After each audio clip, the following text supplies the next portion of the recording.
Welcome to R jargons 101. இன்றைக்கி நம்ம பார்க்க போகிற வேர்ட் கிராஃபிக் டிசைன். கிராஃபிக் டிசைன்னாலே கம்ப்யூட்டர் தானே அப்படிங்குவாங்க. நோ நோ நோ, கிராஃபிக் டிசைனுங்கிறது கம்ப்யூட்டர்லாம் வரத்துக்கு முன்னாடியே கொண்டு வந்தாச்சு. கிராஃபிக் டிசைன் அப்படின்னா டெக்ஸ்ட்டையும் இமேஜஸையும் ஒரு ஆர்ட் ஒர்க்ஸையும் கம்பைன் பண்ணி பண்ணுறது தான் கிராஃபிக் டிசைன் அப்படின்னு சொல்கிறாங்க. கிராஃபிக் டிசைனில் ரெண்டு விஷயம் முக்கியமாக பார்ப்பாங்க. ஒன்று டைப்பாகிராஃபி, ஃபாண்ட், ஒரு ஃபாண்ட்டோட சைஸ் எப்படி இருக்குது, டைப் ஃபேஸ் எப்படி இருக்குது, அதாவது இந்த ஸ்டைல் சொல்வோம்ல, கேலிப்ரி, அப்புறம் டைம்ஸ் நியூ ரோமன்லாம் சொல்கிறோம் இல்லையா, செரிஃப், சான் செரிஃப், அதெல்லாம் இருக்கும். இதெல்லாம் டைப்போகிராஃபிக்குள்ளே வந்துடும்.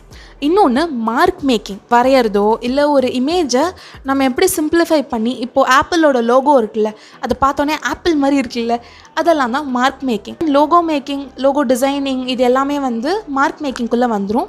அண்ட் இது ரெண்டும் சேர்ந்து இருக்கிறது தான் graphic design. Subscribe the channel to learn more.